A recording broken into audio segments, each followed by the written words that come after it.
राष्ट्रीय जनता दल अति पिछड़ा प्रकोष्ठ के बिहार प्रदेश अध्यक्ष सह बिहार विधान परिषद सदस्य प्रोफेसर रामबली सिंह चंद्रवंशी भोजपुर जिला अंतर्गत हसन बाजार ओपी के बैसाडी ग्राम में अति पिछड़ा परिवार के विजय चंद्रवंशी और भूअर राजवार के परिजनों से मिले।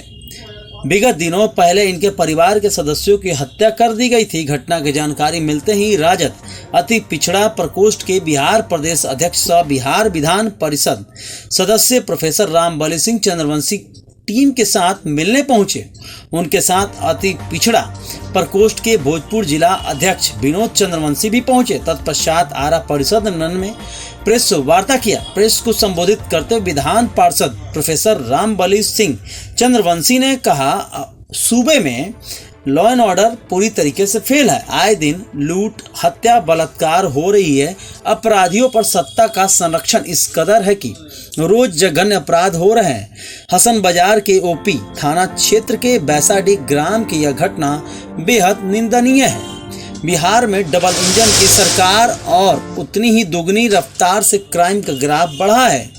भोजपुर जिले में बीते दिनों कई घटनाओं को अंजाम दिया गया है। अपराधियों का मनोबल बढ़ा हुआ है। उन्होंने यह भी मांग प्रशासन से किया कि अविलंब स्पीडी ट्रायल करते हुए अपराधियों को फांसी की सजा दी जाए। साथ ही पीड़ित के परिजनों को इंदिरा आवास की योजना के तहत आवास और 20 लाख रुपए मुआवजा दिया जाए।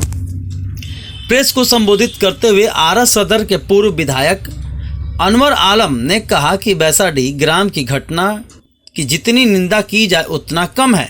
नीतीश मोदी की सरकार सुशासन का ढकोसला कर महाजंगल राज ला दी है। उन्होंने यह भी कहा कि लालू जी के दौर में सामाजिक न्याय को बल मिला, लेकिन नीतीश सरकार ने उसको ध्वस्त करने का काम किया।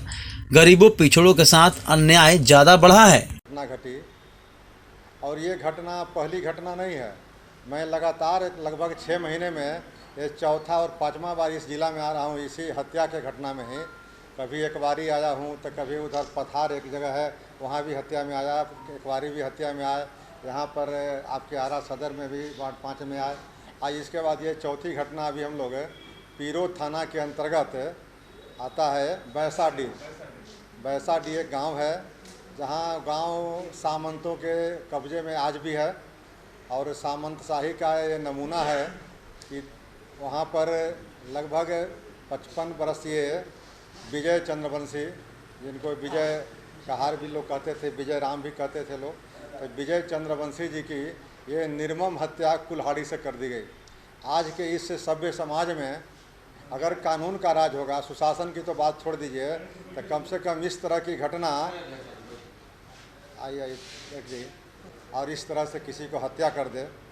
लेकिन यह घटना एक ही नहीं थी।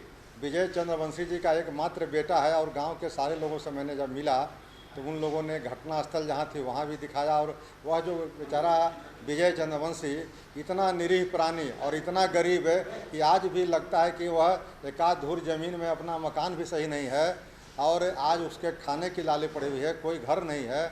और उस आदमी को इस तरह से निर्मम हत्या की जाती है। उसका मात्र एक बेटा है उस परिवार में और उसके पत्नी को भी बीमार थी, अभी हॉस्पिटल में भर्ती है इस तरह की। लेकिन एक ही घटना तक सीमित नहीं रही।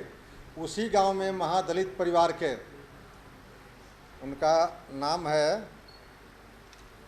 भूअर राम, जो रजवार जाति से आते हैं, 65 वर्षीय हैं। उनके पत्नी को भी वही व्यक्ति जो जनार्दन उपाध्याय अभियुक्त है और उसके साथ 2 अन्य नाम है, उसको नहीं है। यहाँ पर पुलिस प्रशासन भी निष्क्रिय निकम्मी है। शासन प्रशासन की बात करना बेकार है। और दूसरी हत्या का भी अंजाम दिया और हत्या वो भी तेज हथियार से मारा गया। हॉस्पिटल में आज मृत्यु हो गई है। उनका अभी डेड बॉडी वहाँ पहुँचने वाली है, पोस्टमार्टम हो रहा था। तो एक महादलित परिवार भंवर राम जी का पत्नी का हुआ है, जिसका नाम है सुमित्रा देवी, जिसका उम्र लगभग 60 वर्ष है। उसका भी अभियुक्त वही है जो अभियुक्त विजय चंद्रवंशी जी का हत्यारा है। तो इस तरह के अगर शासन रहेगी तो हम लोग किस तरह के सुशासन को बात कहेंगे।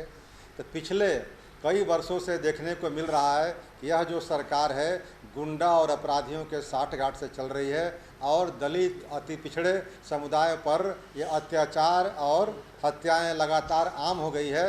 इसलिए सरकार नाम की कहीं कोई चीज़ नहीं रह गई है। आज जब से नीतीश कुमार जी ये तीसरे और चौथे नंबर की पार्टी सत्ता में आई है, तब से इस तरह की घटनाएं और बढ़ रही है, क्योंकि सब लोग समझ गया है कि वह सैंक्शन प्राप्त उनको नहीं है, सत्ता का अधिकारी नहीं थे, ज़बरदस्ती एन कैन प्रकार मैनेजमेंट करके सत्ता में बने हुए हैं और ये सत्ता संभल नहीं रही है। इस तरह के हत्या को मैं भर्त्सना करता हूँ, निंदा करता हूँ कठोर शब्दों में, और मैं मांग करता हूँ कि ये दोनों हत्याओं को ये स्पीडी ट्रायल करा करके जो अभियुक्त हैं उनको फांसी की सज़ा दी जाए। यह कम से कम सज़ा होगी। और उसके बाद ये दोनों परिवारों को, चूँकि दोनों इतना निर्धन है कि उनके पास न एक धुर ज़मीन है, न रहने के लिए कोई गृह है, तो ऐसे दो परिवारों को अविलंब इंदिरा आवास के तहत आवास उपलब्ध करानी चाहिए। कम से कम 20 लाख मुआवजा उसको मिलनी चाहिए। अगर ये सब नहीं होता है तो समझिए कि मानवता के नाम पर शर्मसार और बिहार होगा। इसलिए आज ही इस आधुनिक युग में जिस समय हम लोग जी रहे हैं, इस तरह की घटना की पुनरावृत्ति होना, और ठीक ही कहा है माननीय उच्च न्यायालय और सर्वोच्च न्यायालय ने कि बिहार में लगता है कि जंगल राज से बदतर हो गई है, यहाँ माइंडलेस स्टेट चल रहा है। यह हम नहीं कर रहे हैं, ये आपके माननीय उच्च न्यायालय की टिप्पणी है। इसलिए हम लोग आज इस घटना के कड़े शब्दों में निंदा करते हुए इसके मुआवजा की मांग करते हैं, इसका स्पीडी ट्रायल करा करके उसको फांसी की सज़ा की मांग करते हैं, और नीतीश कुमार से हम लोग मांग करते हैं कि अविलंब आप जब अति पिछड़ों और दलितों की हत्याओं को आप रोक नहीं सकते हो तो कम से कम अपनी कुर्सी पर से इस्तीफ़ा दे दो। कुर्सी पर से इस्तीफ़ा दे करके जो सरकार बनाना होगा वो सरकार बनेगी, तब जाकर के विश्वास कायम हो गया। लेकिन जो अराजकता का दौर है, जो आज है लॉलेसनेस का दौर है, जो आज कानून का राज नहीं है, जंगल राज हो गया है, उस राज से कम गरीबों को, वंचितों को, लांछितों को मुक्ति मिले। इसी बात की आज हम राष्ट्रीय जनता दल अति पिछड़ा प्रकोष्ठ की ओर से मांग करता हूँ। और अगर कोई आप लोग को क्वेरी होगा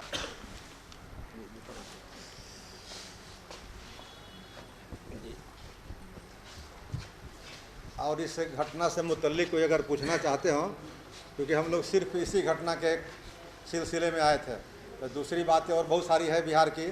अब नीतीश कुमार जी मांग करते हैं जातिगत जनगणना की। अरे भाई, ये तो मांग जानते हैं कि आप बिहार में 2-2 बार विधानसभा से सर्वसम्मति से पारित हुआ था, तो आपको जाति जनगणना करने से किसने रोका? आप सरकार में हैं, डबल इंजन की सरकार है, आपके पार्टी का मंत्री है, वहाँ कैबिनेट में है, और आप कहते हैं कि मैं भी मांग करता हूँ, मैं भी चाहता हूँ। क्या आप डबल रोल है भाई? आप चाहते हो तो उसको लागू कराओ। जब बिहार विधानमंडल से चला गया है सर्वसम्मति प्रस्ताव तक, तो इस तरह से कई ऐसे मुद्दे हैं। बाढ़ की विभीषिका देख लीजिए, अभी महंगाई का देख लीजिए, अभी चरणबद्ध आंदोलन हम लोग का हुआ था 18 और 19 तारीख को, महंगाई पार हो रही है। ये सब कई ऐसे मुद्दे हैं जिससे बिहार की कल हम लोग का सदन शुरू हो रहा है, तो कल सदन में ये सब बातें को रखने का मौका मिलेगा। लेकिन सदन भी इतना छोटा है, ये सरकार इतनी डर गई है कि मात्र 4 दिन का ये मानसून सत्र बुलाई गई है। तो 4 दिन के सत्र में आज समस्याओं का अंबार है, तो आप समझ सकते हैं कि समस्याओं से सरकार घबरा रही है, चाहती कि समस्याओं का निदान नहीं हो। एक सदन जो माध्यम था जनता के सवालों को रखने का, उजागर करने का, उसको भी सरकार बंद करने पर, शिथिल करने पर, कमज़ोर करने पर पड़ी हुई है। इसलिए इस सरकार को भगवान भरोसे चल रहा है। ये सरकार अपने भार से ही बहुत चंद दिनों में गिरने वाली है, अपने इनर कंट्राडिक्शन से। उसमें हम लोग की कहीं भूमिका नहीं है।